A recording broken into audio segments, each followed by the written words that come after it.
Hello, pensioners! It's me, Angel. Welcome sa aking YouTube channel. Sa video na ito, ituturo ko po sa inyo paano po kayo mag-apply ng pension loan sa SSS. So, para po ito sa ating mga pensionado ni SSS.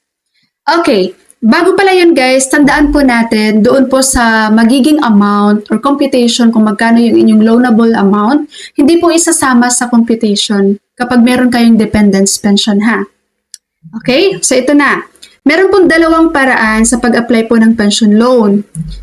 Pwede po kayong sa option 1, which is over the counter.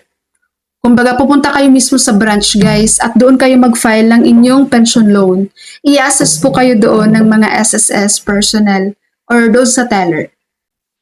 Okay? And then, sa option 2 naman guys, ito yung pinaka-the best na madali talagang gawin nyo. Para hindi na kayo mapagod, ma-hassle pa.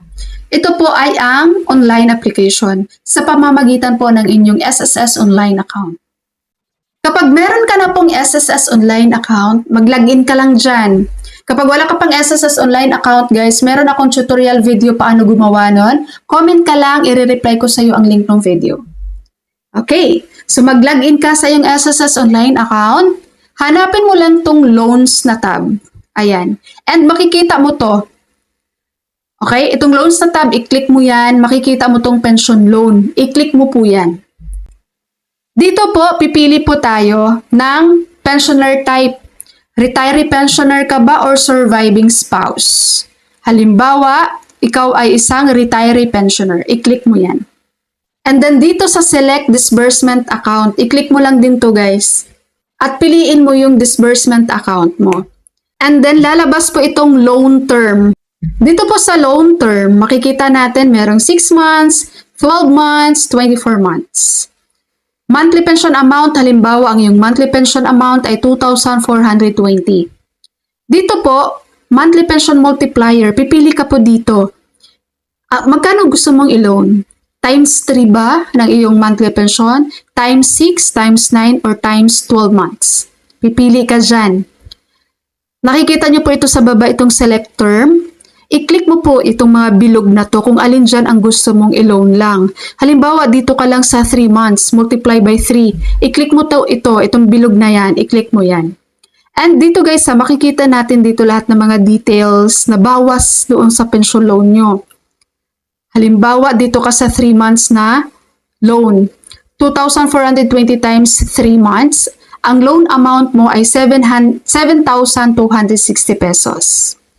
Minus mo po dyan ang 97.65. Yan po ay credit life insurance. I-deduct mo rin po ang transaction fee or charge which is 1.05. Service fee 145. Prorated interest. Ayan, yung mga, kapag nabawas na to guys, yung mga pinagbabanggit ko, ito na yung loan proceeds mo. 6,934.55. Lalabas din dito ang iyong monthly amortization. Ibig sabihin, ito yung magiging monthly deduction mo sa iyong pension na tinatanggap kay SSS. Ito yung ibabawas nila guys.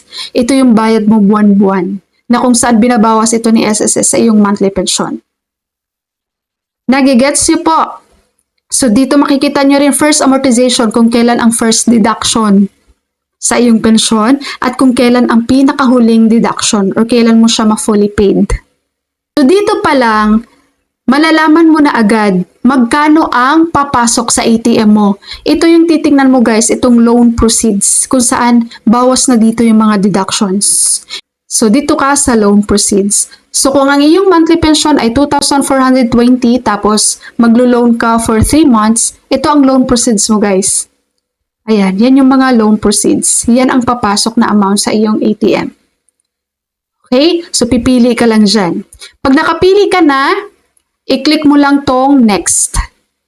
Lalabas pa itong pension loan disclosure statement. I-click mo lang to guys, itong box. Itong I have read and properly analyzed. No? Basahin mo rin yan. And then, i-click mo tong next. So, lalabas tong terms and conditions. I-scroll down nyo lang po. Tapos dito po sa baba, lalabas po ito. Itong I have read and agree to the terms and conditions. So, i-click mo lang po yan. Pag-click nyo po ng next, So ito, lalabas din po ito. I-review nyo lang po. Term of loan, makikita nyo dito guys kung ilan ba yung pinili nyo. 24 months, 12 months, 6 months, 3 months. Lalabas dyan, okay? Monthly amortization, ibig sabihin po, ito yung amount kung magkano ang i-deduct sa iyong monthly pension. Okay? And lalabas din dito yung monthly pension, loan amount. So ito yung itong naka-highlight na red, ito yung nagiging deduction sa loan mo. Tapos, ito na yung iyong net proceeds. Ito yung matatanggap mo doon sa iyong ATM. Ito yung papasok sa ATM mo. Scroll down nyo lang po. I-click mo tong I have read and agree to the statement above, itong box. And then, i-click mo ang submit. And then, ito na. You have successfully submitted your pension loan application to SSS on. Makaka-receive din po kayo guys ng email dito. So, ang crediting po nito ay 3 to 5 working days. Papasok na po yan sa inyong ATM. So, sana meron kayong mga SSS online account guys dahil mas mabilis talaga yun, hassle-free pag mag-file kayo ng pension loan. And then, kapag wala kayong SSS online account, tapos mag-walk-in lang, kaso hindi nyo kayang maglakad, no? Hindi nyo na kailangan mag-travel papunta sa SSS branch. Pwede rin naman authorized person. Kaso kailangan pa yan ng SPA, special power of attorney. So, kailangan pa yun. Okay po, SSS pensioners, that's all for my video for today. Thank you so much for watching everyone. God bless you all.